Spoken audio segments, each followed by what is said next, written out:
बिस्मिल्लाहिर्रहमानिर्रहीम। मैं हूं डॉक्टर जी.एम. चौधरी। आप जानते हैं कि मैं बाई प्रोफेशन जो है सुप्रीम कोर्ट ऑफ पाकिस्तान का वकील हूं। आइन पर, पाकिस्तान के कानून पर, पाकिस्तान की सियासत पर, पाकिस्तान की हुकूमत पर, पाकिस्तान के दाखिली और खारजा अमूर, पाकिस्तान की इक़्तिसादियात जो है उस पर गहरी नज़र रखता हूं और अपने तज्ज़ियात आपकी खिदमत में पेश करता हूं। तो अभी तक ये जो आइन का 26वां तरमीमी बिल है, उसके एक बात जो मीडिया के ज़रिए सामने आई है वो ये है कि सुप्रीम कोर्ट का जो चीफ़ जस्टिस है वो 3 जो सीनियर मोस्ट जजेस होंगे, या फिर अभी चूँकि वाज़े नहीं है कि 5 जो सीनियर मोस्ट जजेस हैं उनमें से उसका इंतखाब जो है पार्लियामेंट्री कमेटी करेगी। तो दूसरे लफ्ज़ों में ये है कि अब जो चीफ़ जस्टिस ऑफ पाकिस्तान होगा उसका तकर्रर जो है वो सीनियरिटी की बुनियाद पर नहीं होगा, बल्कि जो भी हुकूमत वक्त होगी उसकी पसंद या नापसंद के मुताबिक होगा। यानी कि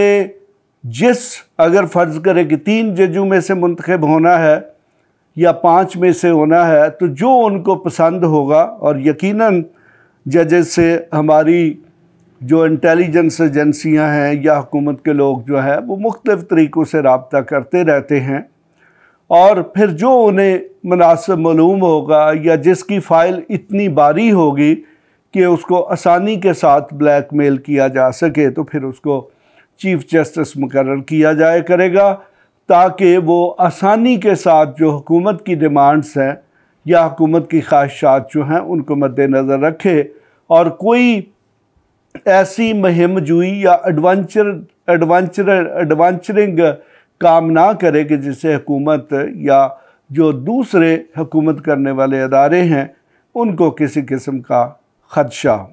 तो फिर जनाब पाकिस्तान की तारीख़ में फिर एक मरतबा वो चैप्टर खोल दिया गया है जो कि सज्जाद अली शाह का जो केस है उसमें बंद कर दिया गया था। उस केस में ये फ़ैसला हुआ था कि जो सीनियर मोस्ट जज है उसको चीफ़ जस्टिस बनना है, और उसका नतीजा ये था कि सुप्रीम कोर्ट के जो बाकी जजेस हैं वो खामोशी के साथ अपनी रिटायरमेंट या फिर उनकी जब टर्म आनी होती थी उसका इंतज़ार करते थे। यानी कि कोई आर्म ट्विस्टिंग नहीं होती थी, कोई शख्स जो है वो खुफिया तौर पर हुकूमत के साथ या जो पावरफुल अदारे हैं उनके साथ राब्ते बढ़ाने की कोशिश नहीं करता था कि कल जब उसकी अपॉइंटमेंट की बारी हो तो अगर वो जूनियर भी हो तो वो उनकी हमायत से चीफ़ जस्टिस जो है मुकर्रर हो सके। तो अब वो दोबारा दरवाज़ा खोला जा रहा है और इसका नतीजा अब ये निकलेगा कि जो सुप्रीम कोर्ट के जो सीनियर 3 जजेस हैं वो भी आपको एक दूसरे के ख़िलाफ़ साजिश करते हुए नज़र आएंगे, और ख़ास तौर पर ऐसे जूनियर जजेस हो सकता है कि हुकूमत की हर बात मानने के लिए तैयार हो जाएं, जिनको पता हो कि वो कभी चीफ़ जस्टिस नहीं बन सकेंगे, और वो अपने से जो सीनियर लोग जो कि उनमें उम्र से कम हैं उनसे पहले रिटायर हो जाएंगे। तो यकीनन यही चीज़ जो है वो अदलिया की तबाही का बाइस बनेगी, और पहले भी यही होता रहा है। कानून में एक असूल है जिसे हम कहते हैं कि लेजिटिमेट एक्सपेक्टेंसी, यानी कि हर शख्स जो है, यानी कि जो शख्स सीनियर मोस्ट होता है उसकी ये समझे कि एक मंतकी तौर पर उसकी उम्मीद होती है कि अब मुझे जो सबसे बड़ी पोस्ट है उस पर मेरा तकर्रर किया जाएगा। तो ज़ाहिर है जो उससे जूनियर है उनको भी पता होता है कि हम जूनियर हैं, तो वो फिर कोशिश नहीं करते। तो लेकिन अब एक ऐसा दरवाज़ा खोला गया है कि जो जूनियर हैं वो अपने सीनियर के ख़िलाफ़ साजिश करेंगे, और सीनियर जो है वो अपने तहफ़्फ़ुज़ के लिए या अपनी टर्म जो है उसको सिक्योर करने के लिए, अपनी तकर्री को सिक्योर करने के लिए वो भी फिर कोशिश करेगा। यानी कि चूँकि अपॉइंटमेंट जो है वो पार्लियामेंट्री कमेटी ने करनी है, पार्लियामेंट्री कमेटी के मेंबरों का जो नाम है वो सबको पता होते हैं, तो वो जज यकीनन हुकूमत वक्त और फिर जो पार्लियामेंट्री कमेटी के मेंबर्स हैं उनके साथ डायरेक्टली या इनडायरेक्टली राबता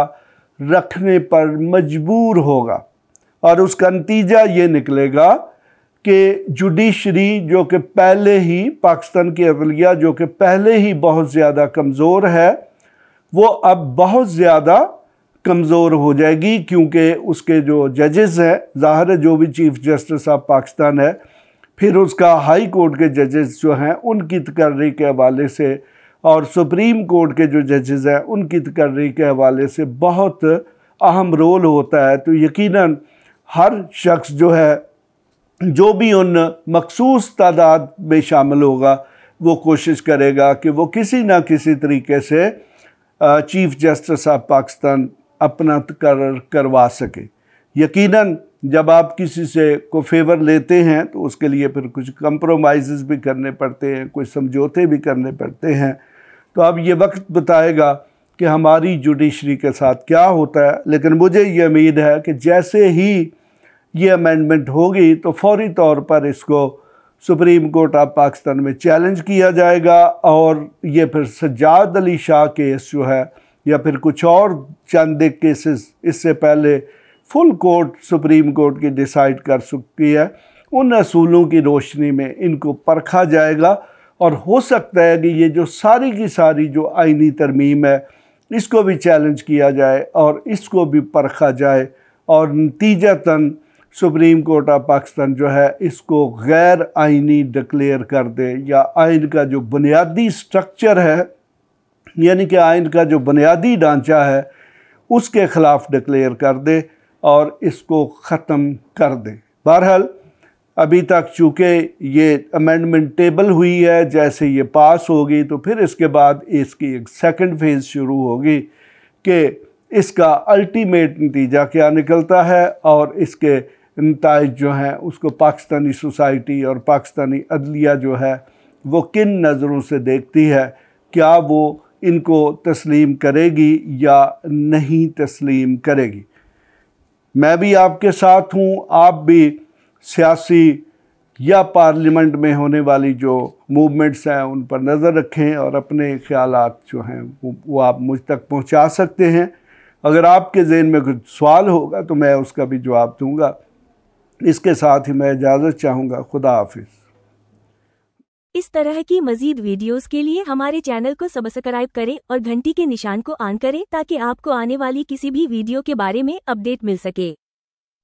अगर आपका कोई सवाल है तो आप वीडियो के नीचे तबसरा कर सकते हैं या हमें व्हाट्सएप नंबर पर मैसेज कर सकते हैं।